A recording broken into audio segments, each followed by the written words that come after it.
Então, esse papo que vai ser hoje e na próxima terça-feira é um breve passeio por cima daqueles tópicos que a gente acabou de ver, que são as coisas básicas acerca dos modelos linguísticos grandes. Vou chamar simplesmente de LLM, tá? E a ideia dessa apresentação é que a gente fale um pouquinho do que são essas coisas e depois um pouquinhozinho das três grandes players na área, né? A OpenAI, a Meta e o Google, e algumas coisas que o pessoal. Isso aqui não tem fim também, né? Outras LLMs é uma lista quilométrica, né? Mas eu só vou comentar aqui umas duas ou três. E depois, como é que a gente programa essas coisas para criar aplicações interessantes.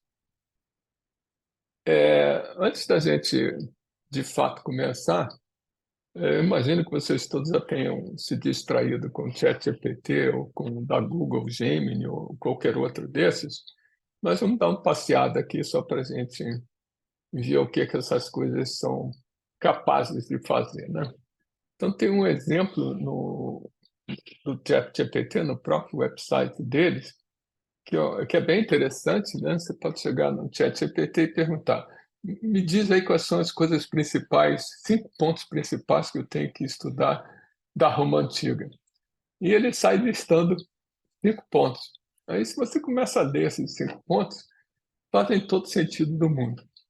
O que isso aí tem a ver com um curso? Bom, na verdade, eu estou usando o modelo linguístico grande para fazer uma coisa completamente diferente do que a gente esperaria. Ele está seguindo instruções, e no caso aí uma instrução bem interessante, que é simplesmente recuperar a informação do, da Roma Antiga, né? Mas tem outras coisas, uma delas que eu tenho gasto muito tempo nos últimos meses, que é gerar código. Esses modelos linguísticos, pelo menos o GPT-4, que a gente tem usado bastante, eles conseguem gerar SQL muito bem. Na verdade, eu diria que se o GPT-4 fosse aluno do curso de banco de dados, ele tiraria uns 8, 8,5, numa prova que você desse para traduzir em linguagem natural para SQL. Bom, aqui tem um exemplinho, né? Para começar a conversa, você tem que, como na prova, né, você tem que dizer qual é o banco de dados e dar o mínimo de informação acerca do banco de dados para você conseguir codificar as consultas. O mínimo de informação que está aqui é simplesmente o nome das tabelas e a lista de atributos. Nota que não tem nada de integridade referencial aqui, muito menos quem são as chaves. É meio que a gente pode induzir, né, ou deduzir, e isso é o que o GPT-4, por exemplo, faz, que ID seria a chave de cada uma dessas três tabelas e que Department ID seria a chave estrangeira para cá. E a mesma coisa, Employee ID seria uma chave estrangeira para cá. Mas isso é puro achismo, né? Não tem escrito nada aqui o que é chave, nem o que é chave estrangeira. Então vamos supor que isso seja verdade. Aí a, a questão da prova me escreva uma consulta em SQL, e aqui eu estou dizendo SQL para quem, né? Se você está escrevendo SQL para o Oracle, é geralmente diferente do SQL Server ou do Postgres. Então, eu estou dizendo, escreva código para o Postgres. Então, eu quero uma consulta que liste o nome dos departamentos, aqui, né? Que empregaram mais de 10 empregados, mais de 10 pessoas, né? O que é empregar? Bom, esse que empregar está inferindo que quem pagou salário, quais são os departamentos que pagaram salário para um empregado nos últimos 3 meses. Então, tem uma série de pontos aqui que a gente tem que inventar para conseguir traduzir essa pergunta aqui em um SQL em cima desse banco de dados. Mas se você der isso daqui para o ChatGPT, ele espantosamente gera um SQL correto.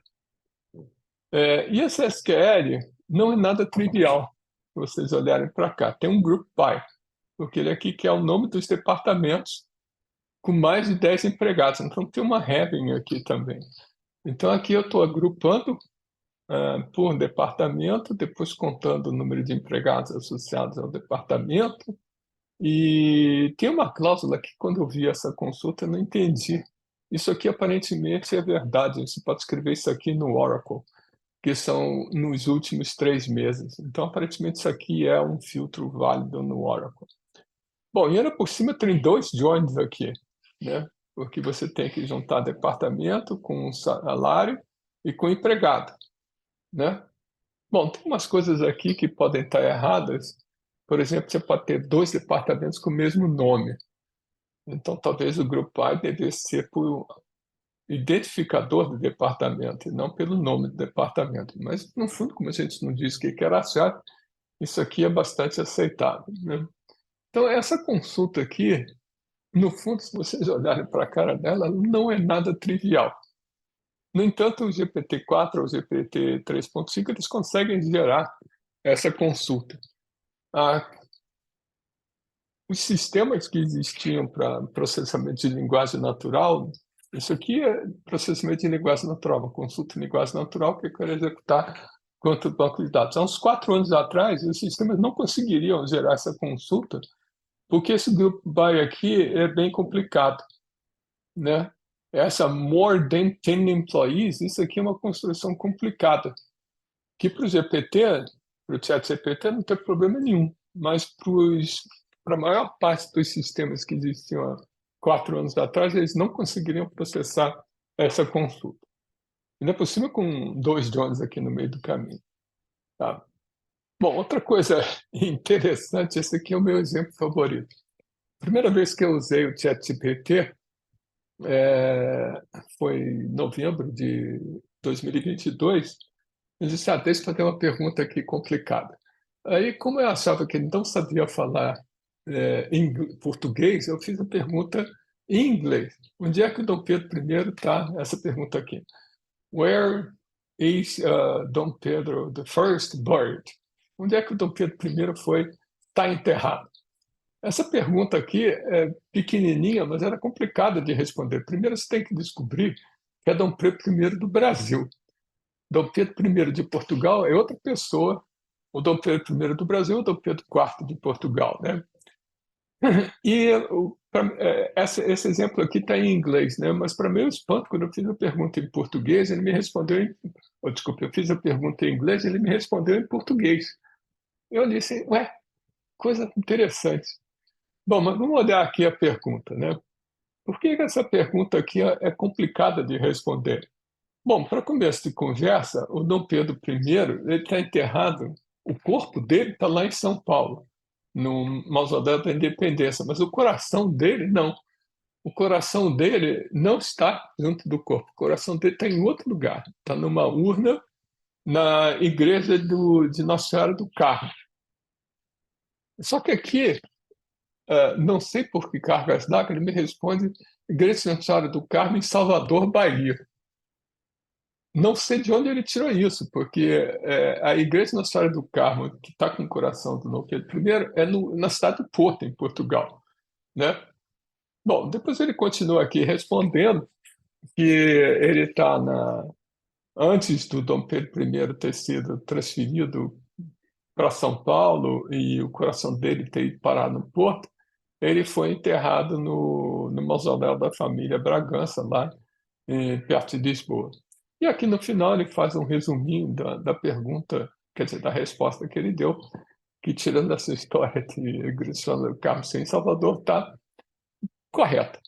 Então, no fundo, não é uma pergunta fácil de responder. Agora, de onde ele tirou que Nossa Senhora do Carmo é a igreja lá em Salvador e não no Porto, eu não faço a menor ideia. Então, se vocês quiserem entrar no Google e Dom Pedro I enterrado, o Google vai te dar a entrada da Wikipedia do Dom Pedro I, aí você lê essa historinha lá. Então é bom a gente não confiar muito no que ele responde, né?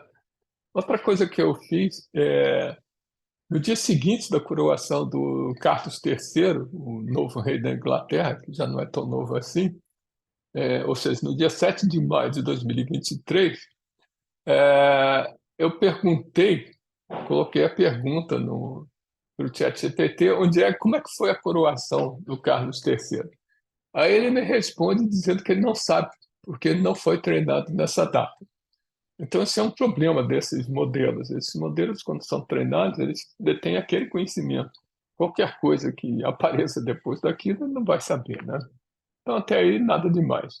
Hoje de manhã, eu repeti a pergunta no ChatGPT, e ele de novo me diz que ele não pode responder porque a última atualização do ChatGPT foi em janeiro de 2022. Mas eu estava usando o modelo do ChatGPT público, que é esse modelo aqui. Deixa eu fazer uma coisa. Eu entrei na interface paga e repeti a pergunta, só que eu troquei o modelo. Eu disse, agora você usa o 4. Aí, quando ele disse para usar o 4 hoje de manhã, ele me respondeu corretamente. Isso aqui é um texto mais longo do que está aqui na tela, onde ele corretamente descreve a cerimônia de coroação, tece comentários e por aí afora. Então, esse exemplo aqui é só para chamar a atenção de que esses modelos não substituem o Google da vida. Eles têm o que eles chamam de cut-off date, até a data para o qual eles foram treinados, e isso é uma limitação se você está interessado em fatos, né? Bom, aí o professor Furtado falou no começo da aula, deixa eu mandar para eles o artigo do ChatGPT o dia que tiver a versão final, que a gente tem que terminar isso rápido, né? O professor Furtado, o Bruno e o Edirley fizeram uma aplicaçãozinha legalzinha que para gerar histórias.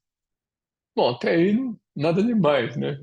Mas a aplicaçãozinha gera histórias usando o ChatGPT para escrever a história. E um gerador de imagens do Stable Diffusion, podia ser qualquer outro, né, para gerar imagens. Então você, na verdade, gera uma espécie de storyboard da historinha, que tem aqui um diálogo e uma imagem que corresponde ao diálogo. Essa imagem foi gerada a partir do que está escrito aqui, da descrição da cena. Então, isso aqui é algo que a gente pode muito bem fazer, muito diferente do que simplesmente ficar fazendo perguntas ao ChatGPT, né? Pode fazer coisas bem mais interessantes. Bom, de uma forma bem tradicional, essa disciplina nasceu em 2023, primeiro semestre. Legal, vamos fazer uma disciplina de processamento de linguagem natural. A disciplina foi criada no segundo semestre de 2022 e a primeira para ser oferecida no primeiro semestre de 2023. Bom, aí eu achei um livro bem interessante, quer dizer, interessante porque o livro é bem didático e ele usa lá as ferramentas do Rugging Face para fazer um bocado de coisas dentro dessa ideia de processamento de linguagem natural.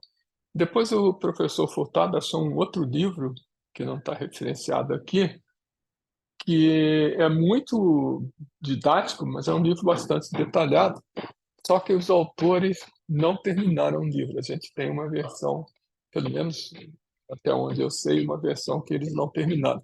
E eu tenho a vaga suspeita que eles não vão terminar o livro, porque em 2022 teve uma revolução nessa área. Os problemas continuam os mesmos, mas a maneira de resolver os problemas é muito diferente. Mas quais são os problemas, na verdade, que a gente estava interessado há algum tempo atrás, há um ano e meio atrás? Bom, coisas óbvias, né? Tradução. De certa forma, o traduzir de linguagem natural para SQL é uma forma de tradução, mas você pode traduzir de qualquer linguagem para qualquer linguagem. Eu fico brincando que eu digo, puxa, agora eu vou conseguir ir a um restaurante em Lisboa. Tem um restaurante perto do hotel que a última vez que eu fiquei, que era um restaurante de mariscos. Aí eu disse, pô, marisco? Aí passei na porta do restaurante e tinha uma opção de lagostas, assim. Que história do marisco isso? Marisco, para nós, é aquela conchinha que fica preso nas pedras, né? E o que a lagosta tem a ver com marisco? Aí eu comecei a desconfiar que o nome das coisas lá em Portugal para os crustáceos é completamente diferente. Marisco, para eles, é crustáceo. E o nome de lagosta, e lagostim, e camarão, e abacuado são outras coisas completamente diferentes. Eu entrei no restaurante e passei o vexame de ter que pedir o cardápio em inglês para descobrir o que eram os pratos. E, aliás, a propósito, cardápio em português em Portugal não é cardápio, é ementa, né? Então, tive que descobrir, pedir ao garçom para me trazer a ementa em inglês para eu conseguir descobrir o que era. Se eu tivesse com o Google Translate, eu apontava assim, para o cardápio em português de Portugal e eu queria vir e me traduzir para aquilo português do Brasil. Mas, enfim, essas coisas daqui, há anos atrás, eram muito difíceis de fazer. Já tem uns 10 anos que o campeonato de tradução é ganho pelo Google. É uma dessas ferramentas é muito boa de traduzir. Ultimamente eu tenho traduzido os meus próprios papers. Eu pego o paper em inglês, ponho lá no ChatGPT e mando ele traduzir para chinês, para português e preservar o LaTeX. Isso aqui é a parte interessante. Você pega de dentro overleaf o LaTeX, coloca lá, diz para ele não mexer nos tags. Aí ele traduz o resto, então você pega de novo o texto, põe de novo no overleaf e ele formata bonitinho. Então, essa história de tradução, que era um problemão há tempos atrás, hoje em dia é muito interessante. Né? Outra coisa é resumo, fazer resumo. Assim, não sei se vocês preencheram, mas eu espero que sim, né? A gente fez uma avaliação interna da PUC no final do ano passado e os usuários podiam fazer comentários para as várias questões, né? No final, a gente tinha 153 páginas de comentários com espaço simples. Cara, isso, fazer um resumo disso é um inferno. Mesmo que você divida por assunto, né? Era muita coisa. Então, a gente fez um resumo dos comentários usando o ChatGPT e depois dava uma conferidinha para ver se as coisas estavam certas. E isso funcionou bastante bem. Análise de sentimento é outra questão bem tradicional, processamento de linguagem, né? Todo mundo mexe com isso. Inferência natural é uma coisa um pouco mais exótica, né? Você, na verdade, dá uma coleção de sentenças, pega uma outra sentença e pergunta se aquela nova sentença contradiz as anteriores, a consequência lógica das anteriores. Na verdade, o modelo não faz inferência coisa nenhuma, ele simplesmente já foi treinado em certos padrões e ele consegue digamos, imitar uma inferência sem, na verdade, saber fazer inferência nenhuma. Ele simplesmente está fazendo imitação. É a mesma coisa que você perguntar a um papagaio para fazer inferência lógica, e o papagaio, seu papagaio do professor Herman, por exemplo, que vive falando de lógica, o papagaio acaba aprendendo dedução natural, sem saber a mínima do que ele está falando. Aliás, tem um livro muito interessante que o autor argumenta que esses modelos linguísticos aqui, eles são um papagaio estocástico. Depois eu vou explicar para vocês por que o autor argumenta isso, mas é bem próximo da realidade. Então, isso aqui são problemas tradicionais. Outros problemas tradicionais que dão um certo trabalho, mas eles são bastante úteis, é você pegar um texto e descobrir se aquele texto se refere a objetos. O Pão de Açúcar está localizado na cidade do Rio de Janeiro e tem, sei lá, 300 metros. Então, você quer descobrir que Pão de Açúcar é um local geográfico, cidade do Rio de Janeiro é outro local geográfico. Então, você descobre no texto quem são as entidades nomeadas. Você pode também descobrir qual é o relacionamento entre as entidades nomeadas no texto. Por exemplo, localizado em Pão de Açúcar, localizado em Rio de Janeiro. Então, isso aqui são problemas clássicos que ajudam você a estruturar a informação a partir de texto livre. Tem outras coisas mais complicadas aqui. Uma delas é anáfora, acho que chama anáfora, né? Quando você tem um pronome e você quer descobrir a quem se refere o pronome. Essa frase em português, se eu traduzir, ela não faz muito sentido, então vamos ler em inglês. Em inglês, John made sure to thank Susan for the help she had.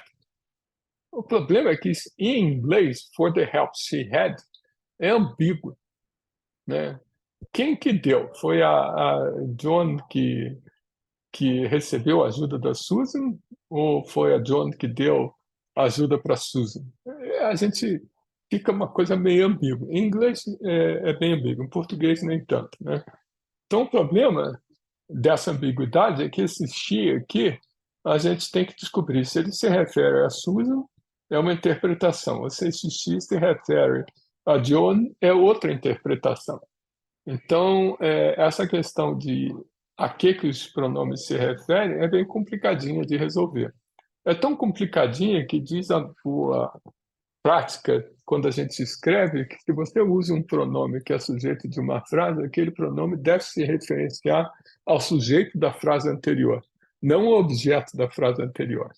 Então, isso é típica coisa que as pessoas não seguem e criam um texto confuso. Então, usar pronome, se não ficar claro a que o pronome se refere, é preciso não usar o pronome, repete o termo. A gente não está fazendo literatura, a gente está escrevendo texto científico, texto técnico, né? Então, isso aqui é um problema sério. Um outro mais óbvio é você fazer aquela famosa análise sintática, rotular as palavras segundo o papel que elas fazem dentro da frase. Se aquilo é um verbo, se é um sujeito, se é um verbo. Aquelas coisas que a gente aprendeu no ginásio que eu detestava, né? Nunca aprendi esse negócio, como é que fazia. Depois eu descobri, depois de muito tempo, que realmente ninguém sabe realmente como a coisa é feita, né? É só começar a pegar o começo dos Lusíadas, né? As armas e os barões assinalados, que da ocidental praia lusitana, não sei o que, não sei o que. As frases são todas invertidas. Você quer descobrir alguma confusão nesse trecho de poesia, não vai conseguir, né? Então, é uma coisa bastante difícil de fazer. Bom, então, esses assuntos aqui, desses que eu resumi, uns poucos deles aqui, são coisas clássicas de processamento de linguagem natural. No começo dos tempos, ou seja, há muito tempo atrás, quando eu era criancinha, o pessoal tentava organizar a resposta a essas perguntas através de umas regras muito rudimentares.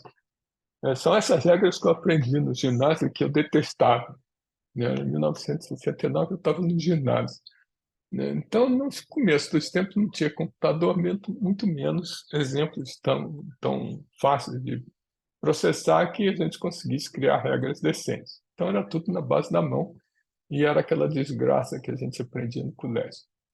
Em 1970, né, da década de 70 em diante, as coisas começaram a ficar um pouco melhores.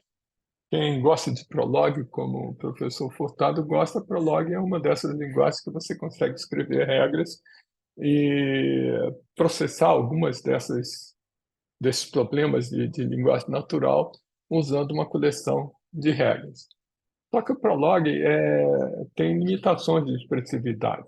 Então, lá pela década de 80, 90, o pessoal começou a criar um negócio chamado sistemas especialistas, que era uma desgraça. Os sistemas especialistas eram cada vez mais complicados, tinham umas regras complicadíssimas que no final você não tinha a menor ideia do que o sistema especialista estava fazendo. Mas ele supostamente deveria resolver um daqueles problemas. Então, no fundo, a diferença dessa segunda era para a primeira é a complexidade das regras e essa ideia de que a inteligência artificial começou a se meter nessa história de processamento de linguagem natural. As coisas começaram realmente a melhorar no final do século passado, até o começo desse século, quando o pessoal começou a desenvolver modelos de redes neurais, ou, na verdade, modelos de inteligência artificial em geral, para resolver aqueles problemas linguísticos que eu comentei com vocês. E a coisa ficou realmente divertida quando esses modelos cresceram. Quando a gente fala de deep learning, parece ser uma coisa deep, né? Uma coisa profunda, né? Não tem nada disso. Um deep learning é simplesmente um modelo muito grande, cheio de parâmetros, né? E que você precisa de uma montanha de dados para treinar.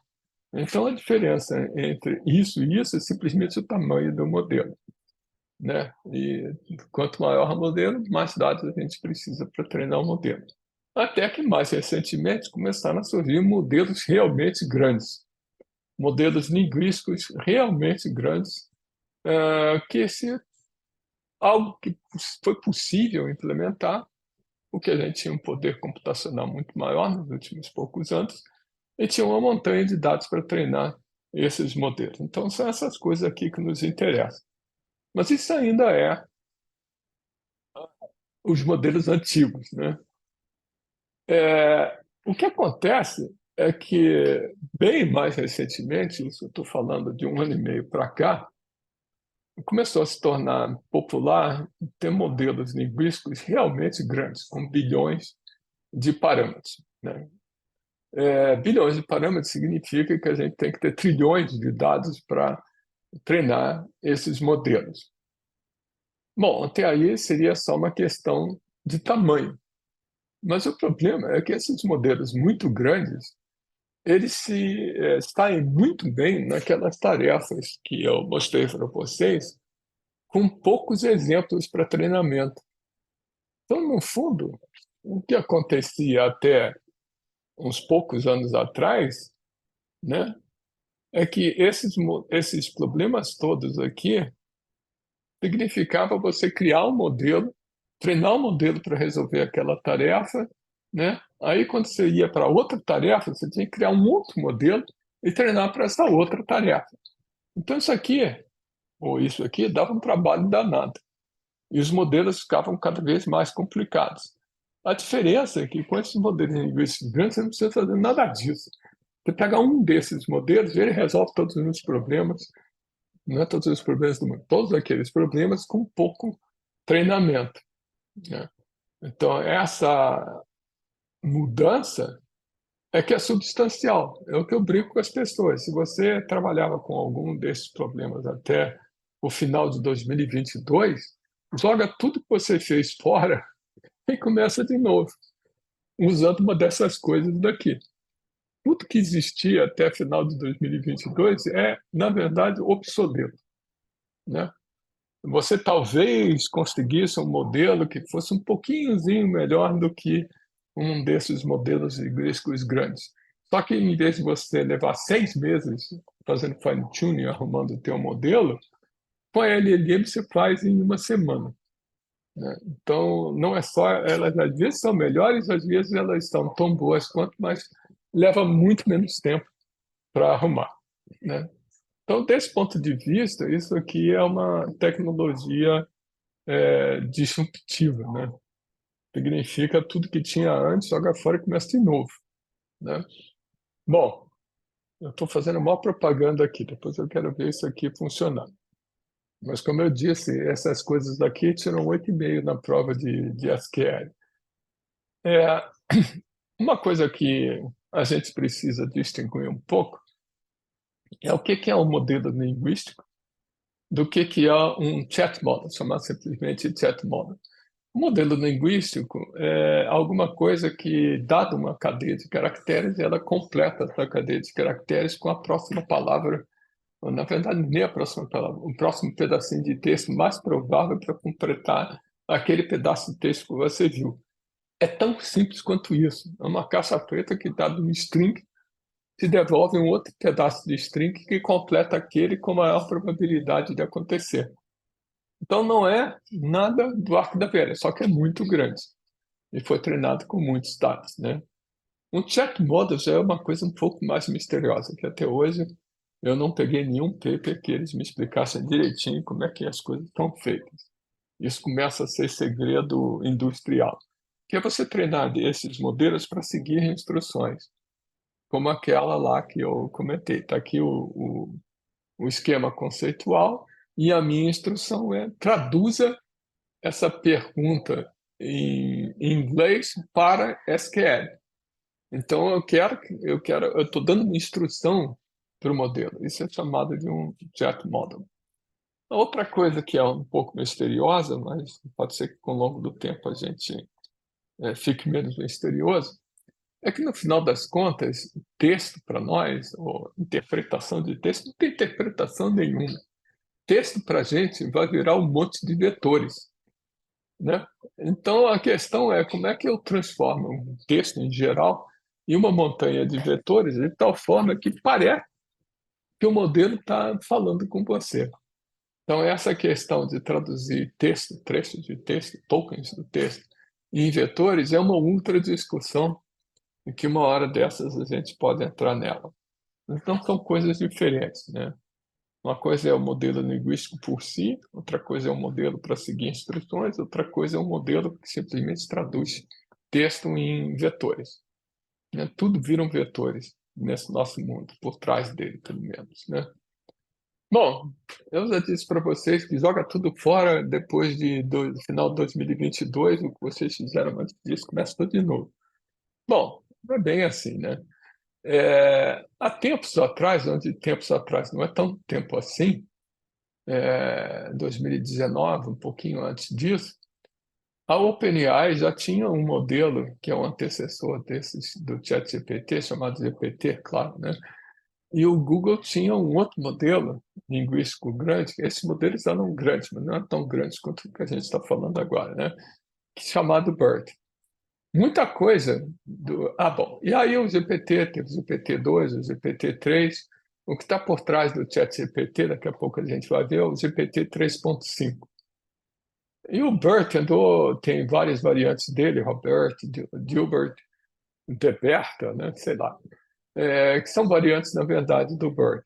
E o Google tem tinha naquela época um outro modelo muito maior do que o BERT, quase 3 ordens de grandeza maior do que o BERT, chamado T5. A gente ainda encontra vários papers de 2022 que usam um T5, tá? Bom, isso aqui é o que existia no passado longínquo, né? Passado longínquo para a gente é qualquer coisa com mais de 1 ano e meio. No contexto do que interessa para esse curso aqui, são esses modelos aqui, são os modelos que surgiram do final de 2022 para cá.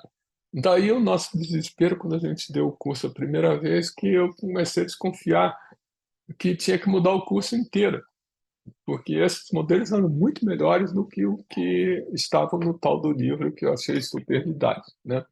Então, o primeiro grande solavanco nessa área foi o GPT 3.5, ou ChatGPT, do final de novembro de 2022, né?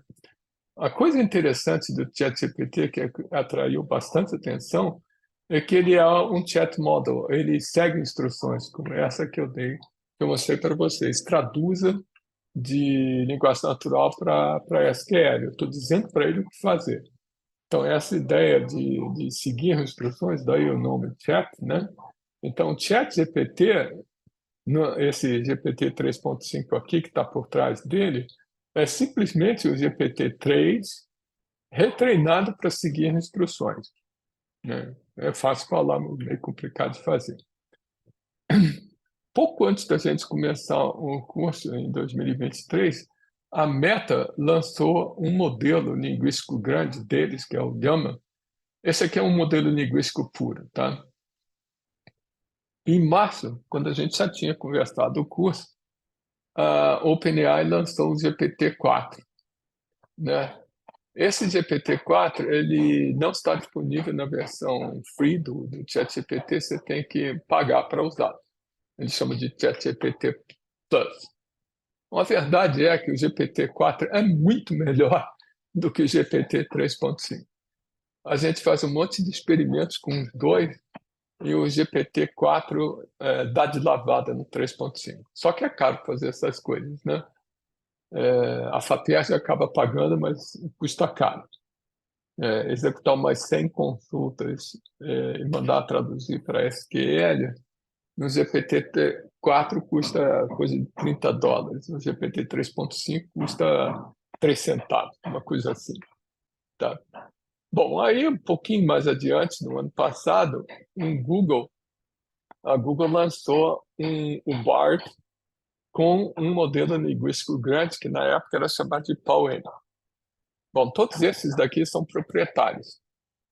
Esse Llama, ele era disponível para você usar, você podia baixar e usar à vontade, mas não podia usar comercialmente. Aí, em julho de 2023, tá? Não é julho de 2013, 2023, menos de um ano atrás, a Meta lançou o Llama 2. Esse Llama 2 que eu pintei aqui de verdinho, vocês podem baixar e usar comercialmente, podem fazer o que quiser com ele, tá? É meio esquisito isso, né? no fundo, o que vocês podem perceber é que a Meta não está competindo com o Google e a OpenAI nessa arena daqui. Eles estão tentando solapar o esforço deles, dando de graça algum modelo tão bom quanto os modelos proprietários do Google e da OpenAI. Só que o Llama 2 é um modelo linguístico, ele não é um modelo para seguir instruções. Então, o Llama 2, por exemplo, para traduzir SQL é horrível. É horrível. O GPT ele faz 80% de acertos, o Llama 2 menos de 20%. Então, ele não foi feito para seguir instruções. Bom, aí o Google não, o Meta lançou, desculpe, o Meta não, o Meta lançou o CodeLlama. E o Llama aqui, e o CodeLlama, a diferença é que esse cara daqui codifica, gera código, né? Então é o mesmo modelo, só que foi retreinado para gerar código, tá? E também é de domínio público.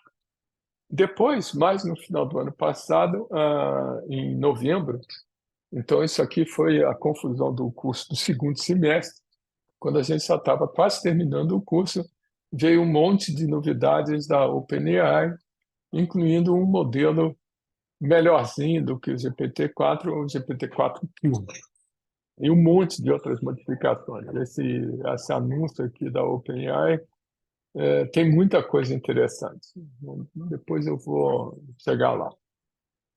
E aí, em dezembro, a Google sempre andou claudicando por aqui, né?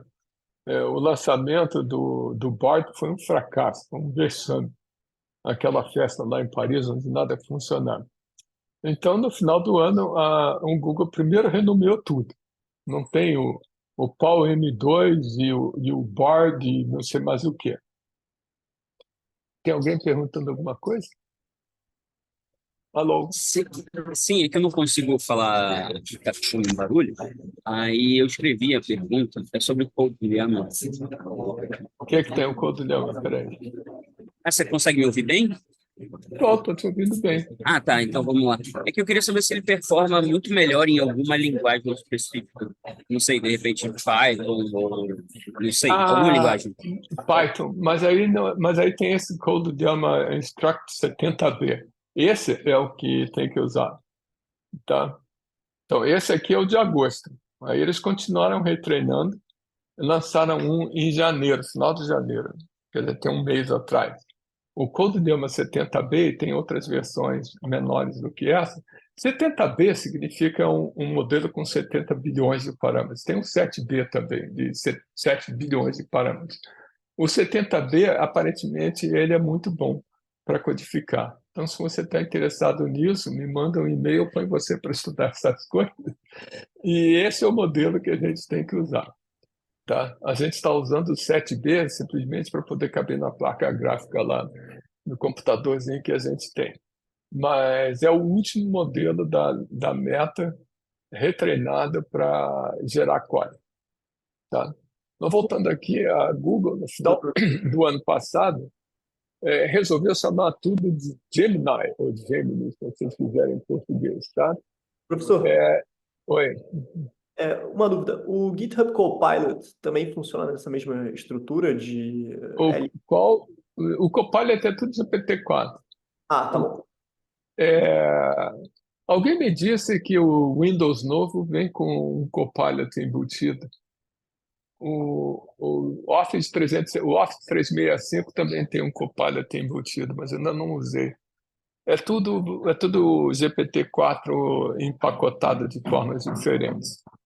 O que dá uma vantagem grande para a Microsoft. A Microsoft é sócia majoritária, eu acho, da OpenAI. Mas, enfim, então o Google saiu correndo atrás, renomeou tudo e agora está vendendo por R$ 100 por mês acesso ao melhor modelo do Gemini. Esse aqui não, esse aqui, como está verdinho, vocês podem baixar e se distrair. Só que o modelo de 70 bilhões de parâmetros é meio grandinho, né? Então isso aqui já é meio complicado a gente usar. E mais recentemente, ou seja, 3 semanas atrás, a Google lançou o Gemini 1.5 onde eles dizem que tem um contexto de 1 milhão, de 1 mega. Depois eu vou comentar com vocês por que isso daqui tem um ponto de exclamação depois. Isso daqui aparentemente é um breakthrough. O contexto do turbo aqui, acho que é 32K. Isso aqui é 1 mega. O contexto do GPT-4, eu acho que é 16K ou 8K, uma coisa assim. O contexto aqui é 3 ordens de grandeza a mais do que as coisas da OpenAI. O que a gente pode fazer com isso e funcionar direito, eu não sei. Eu tenho que experimentar. Então, no fundo, isso aqui é a sequência de modelos grandes desses 3 grandes players, mas tem um monte de outros modelos, tem centenas desses modelos. Vocês entrarem nesse link aqui, tem uma lista que eu acho que só está atualizada até dezembro, com uma lista grande de modelos, incluindo esses e uns outros. Esse site é bem interessante, porque tem a lista de modelos, tem as referências principais, tem uns livros, tem cursos, tutoriais. Livro não adianta nada, né? O livro, você acabou de escrever o livro, ele já está obsoleto. Então, o livro não adianta, mas os tutoriais é interessante. Então, isso aqui é só... Oi, Felipe. Oi, professor. O Diga. Mamba é baseado em algum desses aí, professor? Qual? O Mamba. O Mamba é um deles. Quer ver? Eu acho que eu consigo abrir aqui para ele. Só que agora vocês não estão vendo. Deixa eu voltar lá. Eu cliquei naquele link, aí a gente vai bater nesse Awesome LLMs. Aí tem um monte de coisas aqui. Qual é que você falou? Mamba. Mamba. É Mamba, né? Mamba, tá aqui, ó. É o pessoal de Princeton. Aqui. Peripi, Paraná.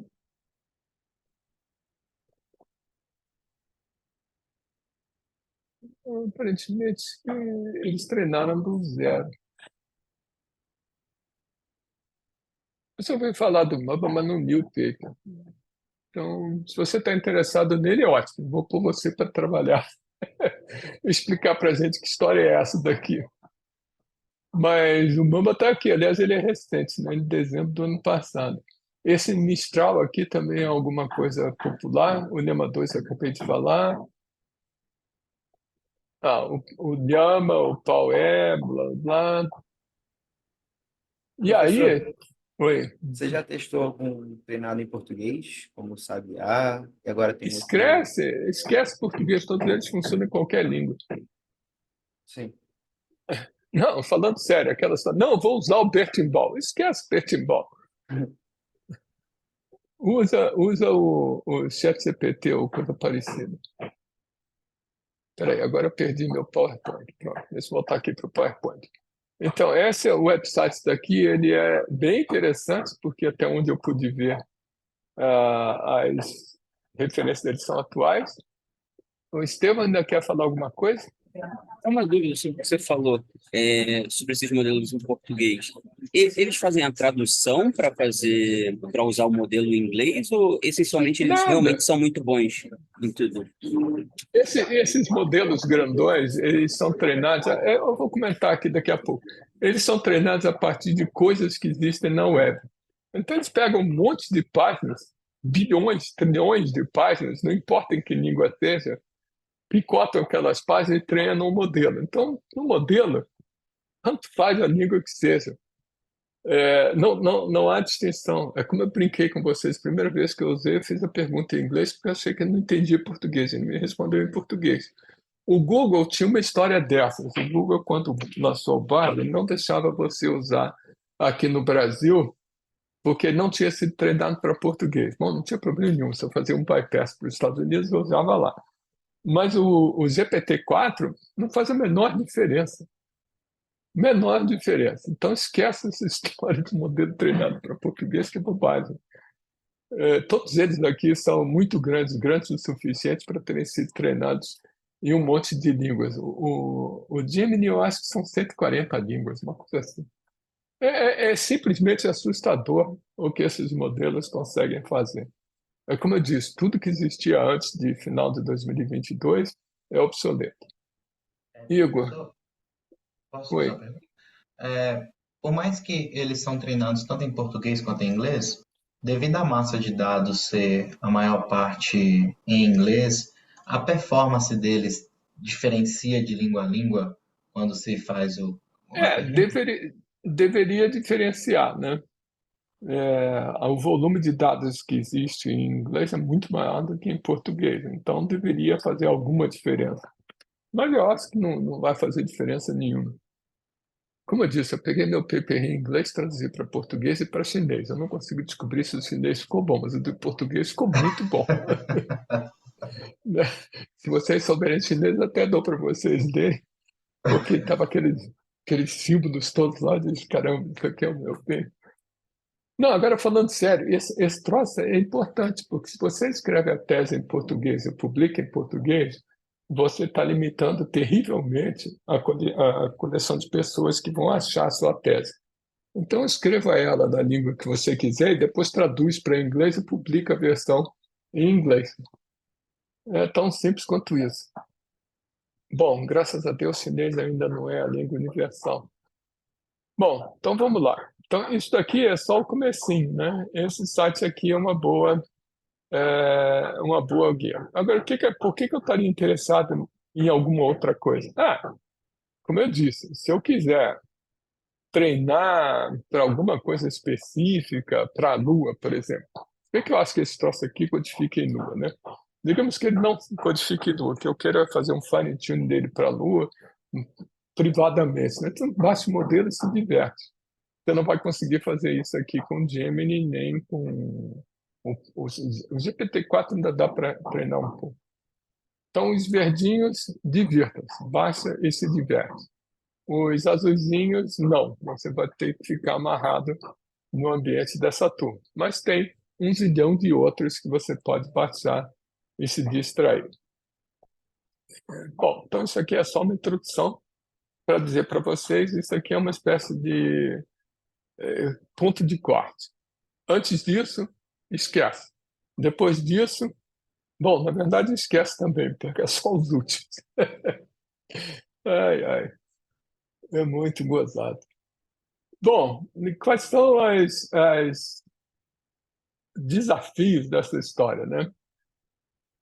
Um problema que para mim é o que da questão, no meu caso, é que eles não funcionam. Isso aqui é um modelo genérico linguístico, né? Então, por que eu estou interessado em converter de linguagem natural para SQL?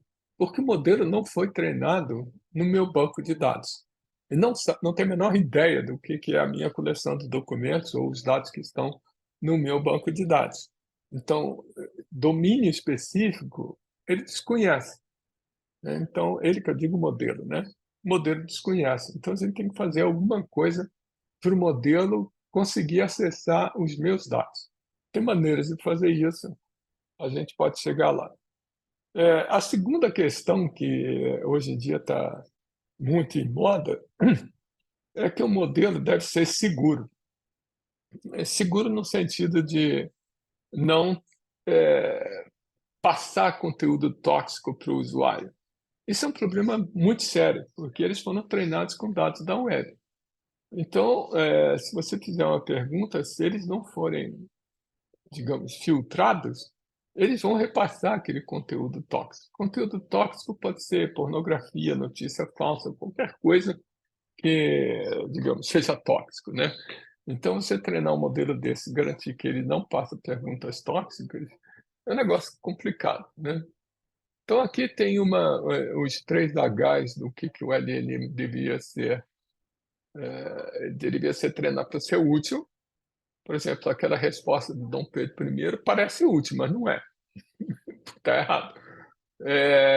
Deveria ser honesto, ou seja, não fabricar respostas. Isso, aliás, é uma coisa muito gozada. Quando você submete uma pergunta em português para traduzir para SQL, De vez em quando, o GPT 3.5 inventa atributos nas tabelas, inventa tabelas para responder a pergunta. A gente fica olhando assim, mas que diabo que esse modelo está fazendo? Ai, ai. Mas, enfim, honesta no sentido de não fabricar informação.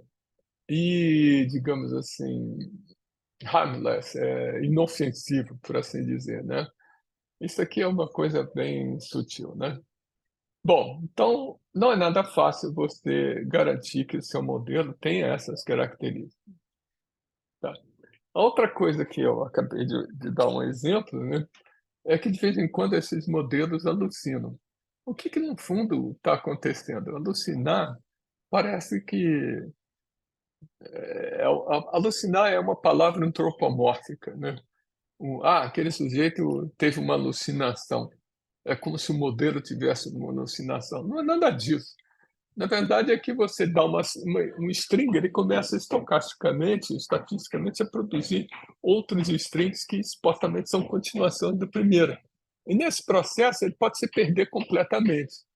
Então, alucinar é um termo ruim. Se você dissesse que o modelo se perde, seria mais próximo da realidade. E pior do que o modelo se perder, é que ele se perde como é um string que ele está criando e o string tem cara de texto em linguagem natural, ele te dá uma resposta que parece correta. Tipo assim, o Barack Obama foi o primeiro presidente dos Estados Unidos. Ele é capaz, às vezes, de gerar uma coisa dessas. Então, está totalmente errado. Mas como você pediu para ele construir uma frase com Barack Obama was the president, ele inventa umas coisas assim, né? Então, ou coisas que não tem nada a ver, né? Tipo, até aquela resposta de Dom Pedro I tinha um trecho lá que não tinha nada a ver com o que eu perguntei. Então, isso aqui é consequência inerente da maneira com que esses modelos trabalham, por completar um string com um pedacinho. Podem fazer bobagens, né? Criar consulta SQL porque falta tabela e simplesmente cria a tabela não faz sentido, mas acontece. Tá? Bom, eu vou continuar perturbando a paciência de vocês durante mais um tempinho. Depois eu paro aqui em algum momento e continuo na próxima aula. Afinal de contas, o que são esses modelos, né? Então, é um negócio que recebe uma cadeia de caracteres e produz um pedacinho a mais. Bom, como é que isso funciona?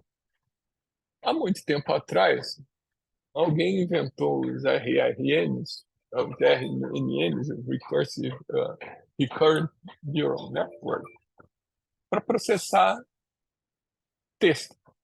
Por que isso daqui é uma arquitetura interessante? Bom, texto é uma sequência de palavras.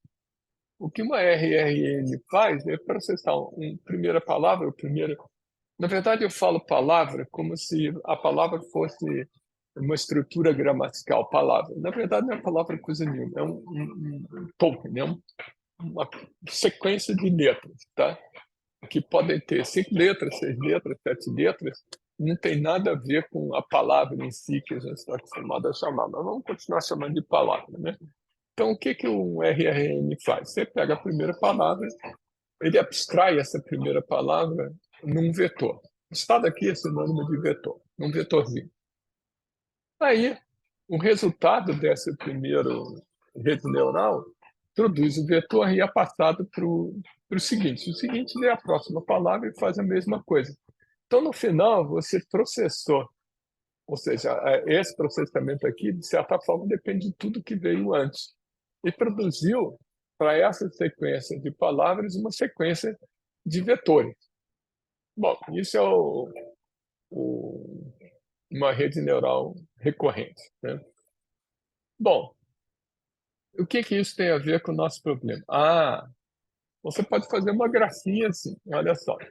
Você cria uma rede neural recorrente que recebe uma frase, uma sequência de palavras, e abstrai, ou traduz, ou representa essa sequência de palavras num vetor. De tal forma que você possa pegar uma outra rede neural recorrente, dado esse vetor, ela produz uma outra sequência de palavras. Então, esse aqui é uma arquitetura chamada encoder-decoder. ou uma sequence to sequence, no sentido de que você pega uma sequência de palavras e ela produz outra sequência de palavras. No fundo, essas sequence to sequence seriam úteis para você traduzir de uma linguagem para outra, gerar SQL ou qualquer coisa desse tipo, né? Desculpe, deixa eu desligar aqui. Pronto.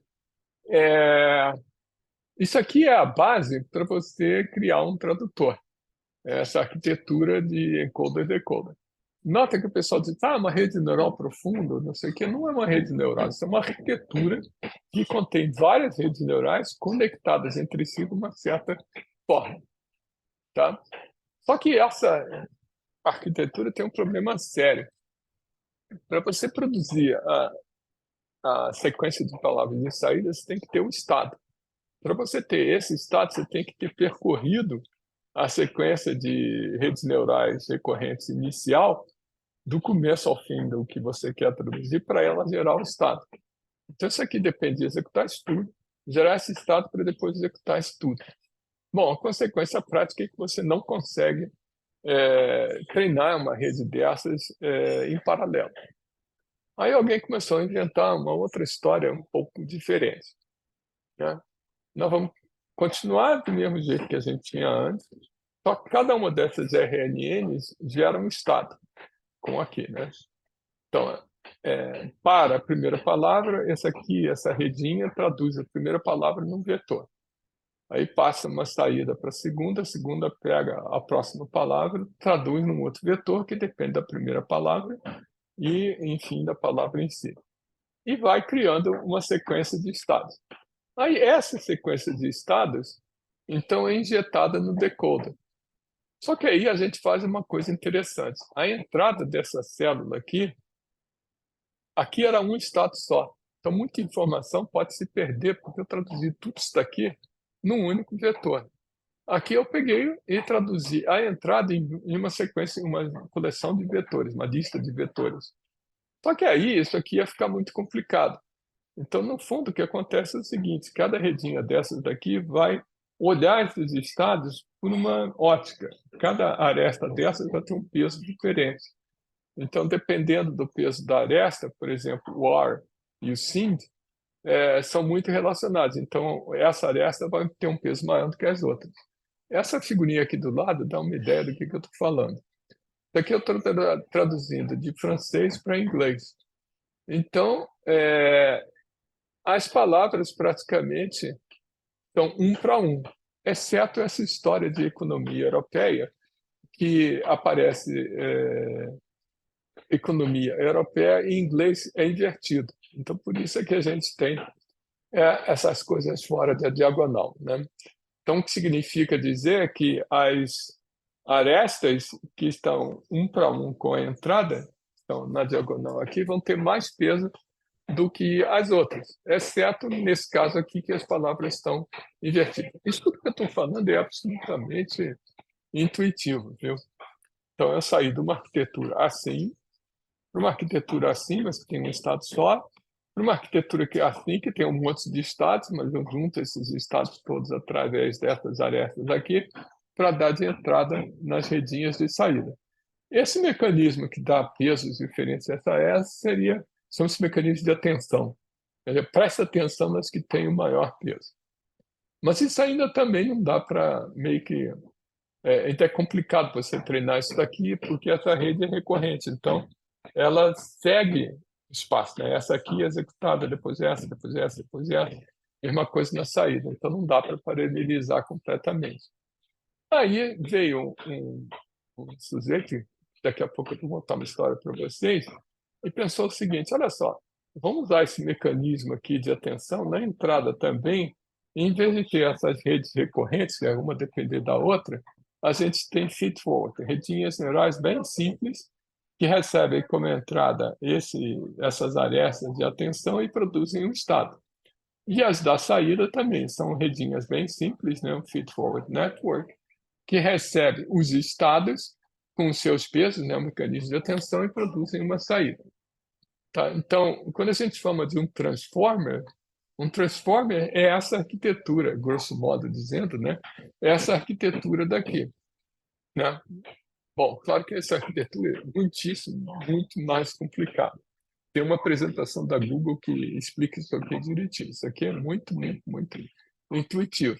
Mas tem algumas coisas que a gente precisa guardar. A primeira delas é que um Transformer não é uma rede neural profunda. Na verdade, é uma coleção de redes neurais, montanhas de redes neurais, que estão interconectadas de uma certa forma, né? A outra coisa que a gente precisa guardar é que dá para treinar essa rede paralelamente, né? Então, isso aqui é a entrada, você recebe a entrada, cada uma dessas redinhas daqui recebe independentemente a entrada, conectada por esse mecanismo de atenção, produz um estado, uma coleção de estados que são injetados na saída independentemente. Essa redinha aqui não depende dessa, depende só dos estados desses vetores aqui via o mecanismo de atenção. Então, isso aqui dá para treinar em paralelo. Então, quando a gente fala que o modelo tem 70 bilhões de parâmetros, significa que ele tem 70 milhões de arestas, que são esses mecanismos de atenção, né, as redes neurais, e esse troço aqui é repetido inúmeras vezes, né? Não é só essas duas camadas, tem um monte de camadas. Então, no final, você acaba tendo 70 bilhões de arestas com um peso, um número real associado a ela, que você tem que treinar. Tem que treinar, mudar esse peso até que as coisas funcionem. Bom, de uma forma muito intuitiva, é isso que é um transformer. Não me perguntem muito mais, porque isso não é a minha praia. Tá? Então, aqueles modelos linguísticos gigantescos que eu estou falando é alguma coisa parecida com isso, repetido inúmeras vezes, né? Tem várias camadas. O BERT, aquele inicial da Google, tinha 792, uma coisa assim, camadas dessas, né? O BERT ainda dá para a gente... Ah, está aqui o BERT. Ainda dá para a gente falar. Nota que alguém perguntou sobre o problema de ser treinado em inglês. Olha só, o GPT, aquele GPT de 4, 5 anos atrás, foi treinado num conjunto de livros. O BERT foi treinado originalmente no mesmo conjunto de livros na enciclopédia em inglês. Então, eles aqui têm essa bias, né, para inglês. As redes mais novas não tem esse problema. Bom, o outro conceito que vale a pena a gente chamar atenção é o que é um chatbot, o que é um chat model, o que é uma interface conversacional. Tudo que eu falei até agora tem a ver com isso daqui. Entra um string e sai string. Então, modelo linguístico. Entra alguma coisa, sai alguma coisa, e são strings. Um chat model é um negócio um pouco mais complicado. Esse diagraminha aqui é fácil de entender. Normalmente, você faz uma pergunta em linguagem natural e o sistema te responde em linguagem natural. Só que a resposta à sua pergunta, ela depende do estado do diálogo. O estado do diálogo depende das perguntas anteriores no diálogo e das respostas que o sistema deu para o usuário.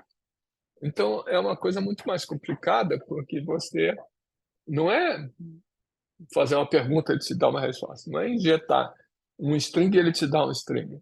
Depende da sequência de strings que foram injetados no sistema e do que ele respondeu. Então, é uma coisa muito mais complicada. Você tem que modelar o estado do diálogo. Isso aqui é difícil de fazer. Tá? Então, aqui tem um exemplinho, né? Isso aqui é um diálogo. Bom, o que esse diálogo aqui tem de interessante? Bom, primeiro, ele está falando aqui do Red Bull, ele está falando aqui de uma outra bebida chamada Taurine. Bom, essas duas consultas, 1 e 4, por si só, seriam fáceis de processar. Você põe lá no Google, ele te vai responder o que é o Red Bull e o que é o Taurine. Só que aí tem umas outras complicações a mais, né? A segunda pergunta é, can it kill you? With? O sistema tem que descobrir que se refere ao sujeito da pergunta anterior. Então, a resposta a 2, por si só, não faz sentido. Ela só faz sentido olhando a resposta da anterior. Então, o estado, nesse ponto aqui, tem a entidade foco do diálogo é o Red Bull. Então, o sujeito da frase aqui deve se referir, se tiver uma preposição, um pronome, esse pronome deve se referir ao objeto principal do diálogo, né? E aqui é a mesma coisa, né? How much can you drink in a day? Can you drink what? Drink o Red Bull. Então, 2 e 3 dependem do estado do diálogo, onde a entidade principal é o Red Bull. Quando passa para o pergunta 4, o usuário, na verdade, mudou o foco dele. Ele agora não quer mais saber do Red Bull, ele agora quer saber do Taurine. Então, o estado tem que ser atualizado para mudar o foco. E aí, quando vem a frase 5, what are its health effects, o its aqui, isso tem que ser referenciado para Taurine. Então, você percebe que levar um diálogo adiante é muito mais complicado do que simplesmente responder uma pergunta de cada vez. Então, quando a gente diz que o GPT 3.5 é um chat model, porque ele foi treinado em sequências como essas daqui também. Ou seja, é um modelo, o GPT-3 é um modelo linguístico. O GPT 3.5 é um chat model, ele foi retreinado, o 3 foi retreinado para conseguir processar coisas como essas daqui. Bom, isso é uma coisa enrolada, tá? Eu vou gastar mais um tempinho e falar só um comecinho aqui do GPT, depois a gente emenda com os outros na aula que vem. Nota que eu chamei aqui de família por essa confusão, que na verdade não é um modelo, são vários modelos e por trás tem várias aplicações e por aí afora. E a gente gostaria de focar o curso, na verdade, nessas 3 famílias de modelo e ver algumas aplicações delas. Mas isso é aberto à discussão, tá? Então, em novembro de 2022, quando o ChatGPT foi lançado, provocou uma discussão bem interessante, né? O ChatGPT é otimizado para diálogo. Então, ele não é um information retrieval, ele é um chat model. Agora, é um chat model que é capaz de produzir respostas que parecem texto correto. De vez em quando até é texto correto, né? Em vários domínios da aplicação, né? Bom, então é alguma coisa bem interessante, né? Agora, de vez em quando ele se perde, de vez em quando ele responde coisas erradas, como nos exemplos que eu mostrei para vocês. Mas, de qualquer maneira, ele codifica SQL, né? Consegue fazer coisas bem interessantes, né? Bom, como é que esse um GPT 3.5, que é o modelo por trás do ChatGPT, eles simplesmente retreinaram o GPT-3 com mais coisas que estavam na internet, incluindo código SQL, eles usaram o GitHub para retreinar, entre um monte de outras coisas, né? E usaram diálogos que eles procuraram na internet. Então, foi um retreinamento massivo do GPT-3 para produzir o 3.5, né? Bom, agora tem uma outra coisa estranhíssima. O retreinamento ou o treinamento dessas coisas deve ser automático, porque o volume de dados é muitíssimo grande. Só que o pessoal da OpenAI contratou um monte de workers, né, para dar uma olhada no que estava acontecendo e filtrar conteúdo tóxico. Então, isso daqui é o que eles chamam, de uma forma pomposa, de Reinforcement Learning from Human Feedback. Significa que você pagou menos de $2 por hora para uns quenianos darem um human feedback no que estava sendo feito com o ChatGPT 3.5, né? Bom, tem alguns artigos assustadores sobre o trabalho desse pessoal aqui. O que eles sofreram foi uma verdadeira tortura psicológica. Aliás, está aqui, ó, esse artigo aqui. Bom, aí então surgiu o 3.5 e o ChatGPT foi colocado no ar. Isso foi em novembro de 2022. Em março de 2023, a OpenAI lançou um modelo aprimorado que eles chamaram GPT-4, que custa $20 por mês. Eu pago $20 por mês para usar esse negócio daí, né? E o 4 é muito melhor do que o 3.5. É muito, muito melhor. É impressionantemente melhor. Agora, tem outras coisas mais divertidas ainda. Às vezes eu estava lá testando manualmente como é que ele processava a consulta em linguagem entre outras e para SQL, e uma hora lá qualquer, ele começou a demorar. Quando eu percebi o que estava acontecendo, ele estava desenhando uma figura.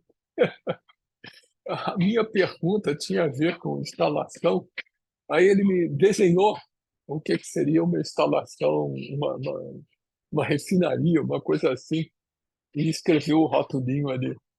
Aí uma outra pergunta tinha a ver com atrasos no fornecimento, uma coisa assim. E ele colocou, desenhou um calendário. Eu disse, puxa vida, que negócio interessante. Mas eu rapidamente desliguei porque isso demorava. Então, o GPT-4 ele consegue responder imagens. Mas o mais interessante é que ele consegue usar imagens como entrada. O Google também faz isso. Tem uma coisinha lá em cima no Google que você clica, você pode passar uma imagem na consulta. Então, o 4 não é simplesmente o 3.5 melhorado, ele faz um bocado mais de coisas. Bom, aí tem um pequeno detalhe. Esse 3.5, ele foi treinado, ele saiu em novembro de 2022. Ele foi treinado até setembro de 2021. O GPT-4 ele foi treinado um pouco depois disso, né? Agora, qual é a consequência prática disso? Bom, eu não sei. Quer dizer, na verdade, eu sei. A consequência prática disso é que ele não sabe responder certas perguntas. Por exemplo, eu perguntei a ele aqui com que frequência o GPT-4 é atualizado. Ele me conta aqui um lero-lero, dizendo que bom, o GPT-4 de vez em quando é atualizado, mas a gente não sabe muito bem quando isso vai acontecer e por aí afora. Aí você pode testar. Daqui a pouco eu vou mostrar para vocês um teste interessante. No meio do semestre passado, já no final do semestre, na verdade, em novembro, quando a gente já estava no finalmente do curso, a OpenAI fez um anúncio bastante grande, onde eles colocaram à disposição, entre outras coisas, um GPT-4 que recebia mais dados de entrada. O que significa isso, no fundo? Como eu estou dizendo que o sistema não sabe trabalhar com informação a partir de uma certa data, o que você pode fazer? Você passa essa informação para o modelo na hora da consulta. Olha só, use o que você já sabe, mas esse bando de coisas daqui para você me responder essa pergunta. Porque esse bando de coisas que você vai passar para o modelo, ele é tokenizado, né, traduzido em pequenas sequências, e tem um tamanho máximo dessas sequências, que eu acho que é 32K no GPT-4 ou 16K, um negócio qualquer desses. O GPT-4 Turbo, eles aumentaram esse tamanho para 128K. Eu acho que é 32 o anterior. Isso é bastante interessante, o que significa que você pode passar na hora da pergunta bem mais informação do que você podia passar antes para completar aquilo que o modelo já sabe. Isso é bem, bem importante, tá? A outra questão bem importante no GPT é que eles mudaram o preço. O preço aparentemente é bem menor do que o GPT-4 sem ser turbo, né? Bom, então tem duas novidades aqui para começar a conversa. Outros modelos, além do 3.5 e do 4, e o 4 Turbo deixa passar mais dados na entrada e custa mais barato, o que parece ser muito bom. Aí, deixa eu... aqui fala de abril de 2023. Então, supostamente, o Turbo foi retreinado com dados até abril de 2023. Só que alguém, semana passada, me falou, não, ele é retreinado a cada 15 dias. Eu não consegui validar essa informação. Eu descobri que, bom, não foi abril de 2023, mas foi dezembro de 2023. Isso aqui está publicado na web. O último update do GPT-4 Turbo. Mesmo assim, dezembro de 2023, alguns meses atrás, né?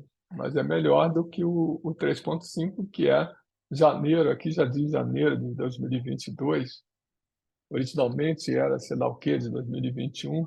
Então a gente tem que tomar um pouco de cuidado até que ponto esses modelos de fato conhecem a realidade. Tá? Bom, aí tem mais coisas dentro desse anúncio da OpenAI que eu espero que a gente possa explorar no curso. Delas, dessas coisas que me interessam especificamente, é a capacidade de você indexar texto, dados em geral, né, de dentro do próprio GPT. Hoje a gente faz isso de uma maneira um pouco indireta. Parece que agora você pode fazer isso de dentro da própria interface da OpenAI sem chamar nada externo.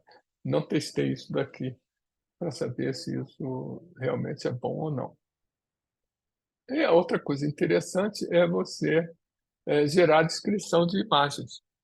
Tem uma aplicação super legal nesse anúncio aqui, que é você descrever rótulos, né? Você imagina uma pessoa com baixa visão, as dificuldades que ela fazer compras no supermercado. Quem tem baixa visão, isso é complicado, né? Depende de alguma outra pessoa para te descrever o que é aquele objeto, né? Aparentemente, você conseguiria fazer uma aplicação dessas que iria descrever, fazer caption das imagens. Bom, isso é uma das aplicações que eles dizem lá. A outra questão que eles falam aqui, que aparentemente seria interessante, é você retreinar um quadro com informação sua. Esse fine tuning significaria você pegar o GPT-4, entulhar ele de documentos da tese de doutorado da informática e retreinar o modelo com essa informação. Aparentemente é possível fazer isso. Tudo isso eu estou falando rápido, só para vocês terem ideia do que a gente pode explorar no curso, né? E uma outra coisa é você fazer o seu próprio ChatGPT. Você pode customizar o ChatGPT para uma determinada aplicação. E aqui tem uns exemplinhos que eles fizeram do ChatGPT customizado para uma determinada aplicação. Esses aqui são interessantes da gente olhar. Então, tem muito mais coisa nesse anúncio de novembro do que existia anteriormente disponível na interface da OpenAI. Eu fiz um aqui, eu comecei a fazer um, depois eu perdi a paciência, que era um GPT que me ajudasse a escrever consultas em SQL. Então, eu tinha aqui acho que são capturas. Não, está aqui. Ó. Eu achei legal que ele dá umas dicas interessantes sobre como é que você estrutura a sua consulta em SQL, que eu achei bastante razoáveis, né? Então, isso aqui seria o meu assistente em como é que eu escrevo SQL, ou como é que eu escrevo perguntas na prova de SQL. Tá? Uma outra coisa que eles anunciaram em novembro, só ficou disponível há relativamente pouco tempo atrás, é você fazer os seus GPTs customizados, como eu mostrei, e colocar lá numa loja de apps. Então, supostamente, você pode começar a vender aplicações em cima do GPT. Essas coisas todas que eu falei, elas estão disponíveis na interface da OpenAI, que se você bater no Google OpenAI API, vocês vão bater nessa tela daqui. E aí eu entro e, de cara, ele me pergunta se eu quero usar o ChatGPT ou a interface diretamente. Normalmente eu quero brincar só com o ChatGPT. Deixa eu só comentar. Essa interface tem uma documentação. Oi, Felipe. Felipe? Desculpa, você poderia voltar 2 slides, por gentileza? Naquela parte que ele permite botar contexto, né? Que o seu exemplificou, eu poderia botar alguns papers, né? E retreiná-lo. Ah, Ele teria, em teoria, eu imagino que ele teria uma limitação, né? E essa limitação tem relação lá com o tal contexto dele, que se eu não me engano é de um mega, né? você não consegue passar. Se você tiver, por exemplo, todas as. Aliás, eu tenho uma aluna de mestrado que está fazendo isso. Se você pegar todas as. Tem umas 15 mil dissertações e teses de doutorado e mestrado na biblioteca digital da PUC. Se você quiser passar isso para o ChatGPT, você não vai conseguir passar isso na área de trabalho dele. É texto demais. Então, o que você faz? Você coloca esse troço todo num chamado Vector Store. A gente pega o texto, picota o texto inteiro, vetoriza esse troço, coloca lá num Vector Store. E depois, na hora de, dada a consulta em linguagem natural, você vai procurar dentro daquele Vector Store quais são os vetores mais próximos do que você gerou da sua consulta. Aí traz só esses pedaços desses documentos. Num teste preliminar que a gente fez, a tese inteira não é uma boa ideia. Tese é um texto muito grande. O melhor é trabalhar com os abstracts. Só o resumo já é suficiente para você conseguir navegar pela coisa. Só que aí tem um problema, né? Você vai ter que. Dá para fazer isso com o Knowledge Chain, uma ferramenta que daqui a pouco eu vou, quer dizer, terça-feira que vem eu vou falar.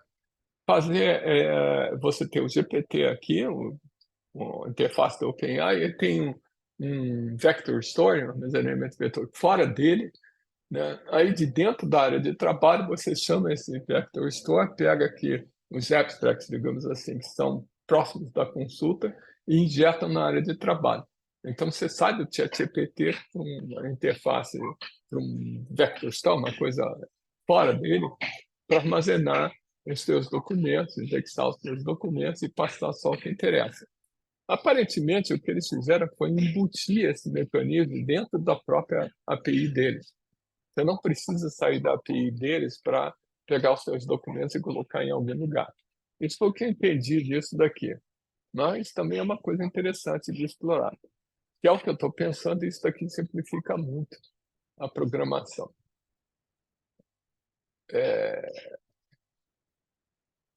Onde é que eu estava? Bom, então esse anúncio aqui tem muita coisa interessante que dá para a gente explorar e eventualmente ganhar dinheiro, né? Colocar as aplicações aqui. Como é que a gente chega lá? OpenAI API, o Google te leva a essa interface e daqui você começa a explorar. Tem a documentação da OpenAI é muito boa. Esses tutoriais aqui, os exemplinhos que eles dão, são muito bem escritos. Uma documentação fácil da gente navegar e fácil da gente testar os exemplos, né? E aí tem uma porção de coisas que vocês podem se distrair. Inclusive, eu peguei umas aqui. Você pode pegar esses exemplos aqui, são bem bonitinhos, aí começar a fazer coisas assim. Vamos traduzir para SQL. Foi um exemplo que eu dei para vocês no começo da apresentação. Não, é outro exemplo, né? Não, é o mesmo exemplo. O mesmo exemplo. Tem uma outra coisa aqui que eu achei legal, é você estruturar texto, né? Tá aqui um texto que fala de limão, fruta, não sei o quê. Aí eu quero estruturar esse texto aqui como se fosse uma tabela. Aí eu digo assim, olha, fruta, cor e sabor. É só isso aqui que eu passo para ele. E ele vai, a minha instrução é, resuma essa tabela, esse texto acerca de frutas dessa forma daqui. E ele me produz. Se vocês olharem esse texto aqui, isso aqui está muito razoável. Tá? Qual foi o esforço que a gente fez para isso? Zero. Foi só colocar um exemplo da tabelinha que eu quero aqui. Imagina vocês fazerem isso aqui a partir do zero e produzir essa tabela. Não ia ser fácil, não. Tá? Outro que eu achei divertido, mas eu não experimentei muita coisa, é você computar a complexidade de função. Essa daqui é muito fácil, né? Então, eu passei essa função aqui e perguntei qual é a complexidade dela. Aí está aqui a complexidade. Tem 2 grupos alinhados, né? Essa daqui é fácil, multiplicar N por K. Tá? É, essa daqui é uma que a gente usa e funciona bastante bem. Uma forma de você processar a linguagem natural é você extrair as keywords da palavra, né? As entidades nomeadas e outras coisas do texto em linguagem natural e usar isso para localizar os seus dados no banco de dados. Ou seja, extrair keywords a partir do texto e usar as keywords para você indexar, ou seja lá o que for. Então, aqui tem um exemplinho que, se vocês olharem esse texto, as palavras-chave que ele inventou aqui embaixo são bem razoáveis. Então, isso aqui a gente tem usado, tem dado um bom resultado, né? Bom, outra coisa que uma aluna... Eu estou dando esse curso na graduação também, com um viés um pouco diferente desse aluno. Não, vamos usar o Ball para fazer análise de sentimentos. Ele se esquece. Você usa o ChatGPT, ele faz análise de sentimento em japonês, coreano, o que você quiser, tá? Enfim. Essa outra aqui é boa para para quem escreve mal ou escreve bem em inglês, você pedir para ele refrasear o que você escreveu. Isso passou a ser um problema tão grande que a ACM, a Elsevier, são duas que eu vi, a Elsevier, a ACM e a Springer, tem uns guidelines para os autores. O quanto você usou o ChatGPT para escrever o seu artigo. Porque tinha gente que estava começando a colocar o ChatGPT como coautor. Porque ele disse, não, senhor, isso é besteira. Mas você pode referenciar, olha, esse artigo aqui foi escrito com o auxílio do ChatGPT. Aí você diz o que está lá no que a ACM diz para você fazer. E outro dia eu peguei um paper de um japonês, eu comecei, um paper de japonês, com inglês maravilhoso, eu disse, tem alguma coisa errada. O japonês escreve mal em inglês, que é uma desgraça. Mesmo que ele tenha estudado nos Estados Unidos, o inglês é muito ruim. Aí eu disse, tem alguma coisa errada. Aí quando eu cheguei no final do paper, os caras confessam, esse paper aqui foi escrito com a ajuda do ChatGPT. Eu disse, então está explicando por que o inglês é tão bom. Mas eles continuam. Nós usamos o ChatGPT para sugerir ideias novas. Aí eu disse, caramba, olha só até que ponto a gente chegou. Então, mas essa história de melhorar o inglês é ótimo. Na verdade, pode ser o inglês e o português mesmo, né? 99% dos alunos que a gente tem de graduação escrevem um português horrível. Você põe no ChatGPT e melhora esse português. Não precisa ser inglês, não. Faz. Eu não consigo provar que ele faça bem para o chinês, como eu já disse, eu não consigo saber nada de chinês, né? Bom, então a minha sugestão é se distraiam com essa ferramenta. O Google tem lá as ferramentas dele, a gente vai falar na próxima aula dessas outras coisas daqui. Mas esse daqui não custa nada a gente abrir uma conta lá e se distrair. O Gemini te dá 2 meses de graça, antes de cobrar R$ 100 por mês. Esse gaiato aqui te cobra $20, dá mais ou menos R$ 100 também por mês, né? Então, se quiser realmente se distrair com o ChatGPT, tem que abrir uma conta no ChatGPT Plus. O não pago é muito pior e limitado. Eu, nessa brincadeira de traduzir paper, estourei o meu limite, eu tive que passar para a conta paga. Então, olha só, deixa eu voltar lá para o nosso planejamento, que eu perdi. Onde é que está o planejamento? Aqui. Então, essa aula e a próxima são um pupurri dessas coisas. Eu não entrei em detalhe de coisa nenhuma. O que eu espero de vocês é entrar em mais detalhes sobre... desculpe, até agora eu só falei um pouquinho disso daqui. Na próxima aula eu vou falar mais umas pirulinhas disso daqui, né? E aí a gente pode fechar a primeira parte do curso entrando em um pouco mais de detalhe nessas que eu estou chamando de famílias de LLMs. E aí depois, no segundo semestre, falar um pouco mais das aplicações, né? Entrar lá na interface da OpenAI e, eventualmente, mostrar com uma coisa interessante ou outra. A turma, por enquanto, tem essas pessoas. Eu não olhei, confesso que eu não olhei hoje de manhã para saber se tinha aparecido mais alguém ou não. Isso, para mim, é um problema sério, porque qualquer planejamento que a gente faz acaba virando bagunça. Oi, Tatiana. Tatiana, você de novo aqui. Vou te pôr para fazer uma coisa diferente do semestre passado. Você está muda. Você está muda. Ah, desculpa. Ó, Pronto. eu realmente gostei demais do curso, demais. E Ah, a continuidade disso, né? Porque é uma continuidade, não tem repetição. Eu estava até conversando com o Júlio sobre isso. Aí ele falou: é tanta coisa nova que a gente pode É, fazer né? Essa temática todo semestre que vai modificando todo semestre, é. né? Você fez um Gama no semestre Não, passado, não quando eu foi? fiz, a gente fez o da Google.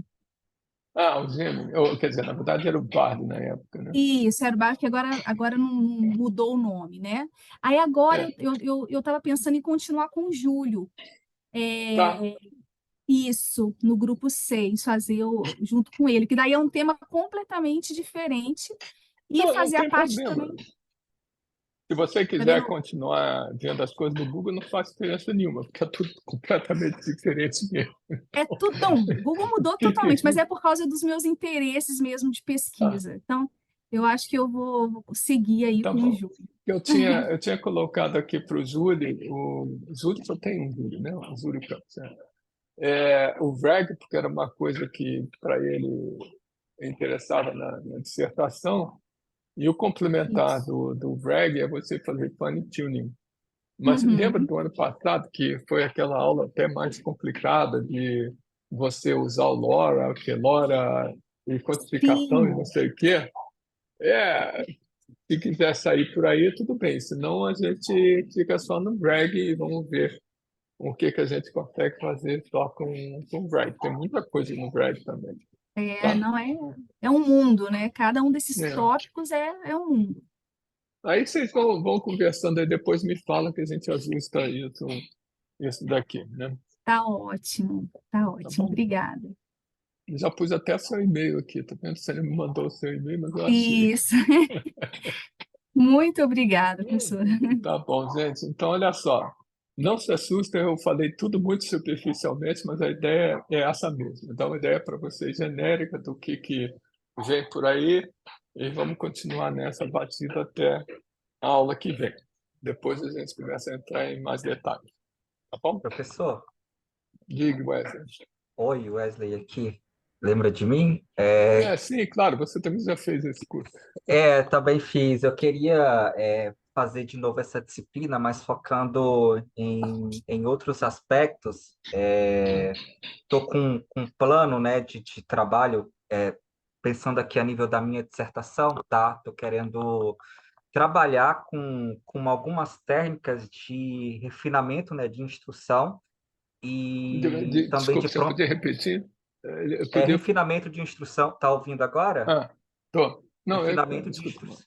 Estou estudando, então, por enquanto, técnicas de refinamento de instrução, né? E analogamente a isso, também estudando frameworks de prompt engineering.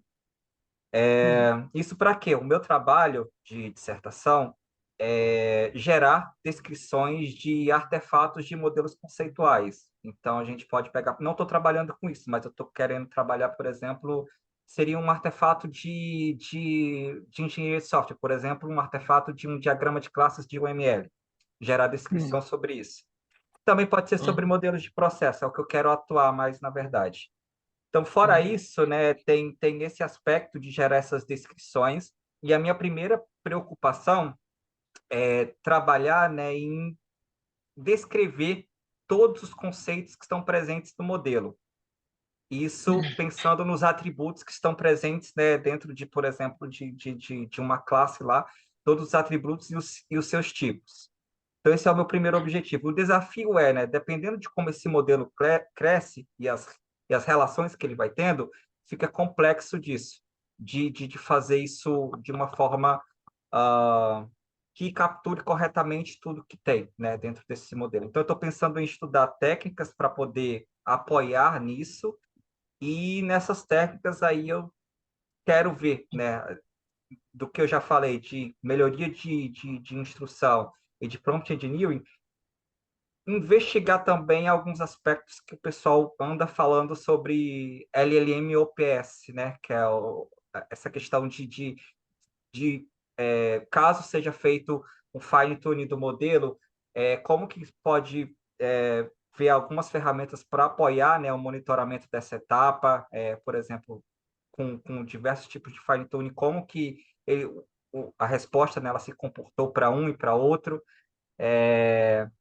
E assim, resumindo, é isso. Então, eu queria ver se a gente conseguia encaixar, né, nesse meu plano de trabalho para esse semestre, a gente vê algo que ande e caminha aí na linha disso. O que eu vi que mais se parece com isso que o Júlio está trabalhando, né, é o RAG, né? Mas o RAG tem a questão da base de conhecimento externa, que é uma coisa que eu não tenho. Eu teria mesmo que me apoiar mais em técnicas de fine-tuning, né, para poder cobrar, e também algumas técnicas de prompts em cadeias, né? Então, vários prompts correndo em cadeia para poder verificar a representação de cada conceito dentro do modelo. Assim, falei bastante coisa, era essa a ideia. O que você acha? Dá para a gente encaixar, trabalhar alguma coisa? Verdade. Você Tá. já procurou alguma coisa sobre isso? Então, o que eu procurei é porque isso é uma atividade relacionada a Natural Language Generation, né? E especificamente Data to Text, que é uma subtarefa está dentro desse escopo de técnica. O que eu tenho dentro disso que eu procurei, que usa LLMs, é muito pouco. A maioria usa realmente outras técnicas de NLP, né, as técnicas mais tradicionais. E isso tem as limitações, né? Encontrei alguns artigos que atuam, né, com a base de um domínio que pega uns certos casos, não cobre corretamente, e as descrições elas são muito engessadas, né? Eles olham, por exemplo, um diagrama de processos, verbos para poder derivar a descrição da atividade, olham também os construtos do modelo, então, por exemplo, um gateway para poder representar uma decisão, ou uma barra, né, para poder representar alternativas, e a mais por isso, não tinha algo utilizando LLM. O que eu fiz, assim, para teste mesmo, né, usar o ChatGPT, ele gera descrições. Tem muita coisa que ele faz assumidamente, né, de conhecimento interno dele. Isso é uma coisa que então pode ser, por exemplo, útil em alguns contextos. Então, isso foi o que eu encontrei, mas eu tenho várias outras referências, mas usando LLM é algo novo. Tá bom. Se tiver as referências, me manda para a gente poder conversar Tá. Então, mais depois concretamente. eu vi um e-mail e a gente pensa em algo mais concreto, tá? Tá bom. Yeah. Bom, gente, chega por hoje, né? Terça-feira que vem a gente continua. Obrigado. Até a próxima. Já, professor. Obrigado, boa tarde. Boa Tchau, tarde, até a Tchau, próxima. professor. Obrigado. Tchau, boa tarde. Boa tarde. Tá, professor.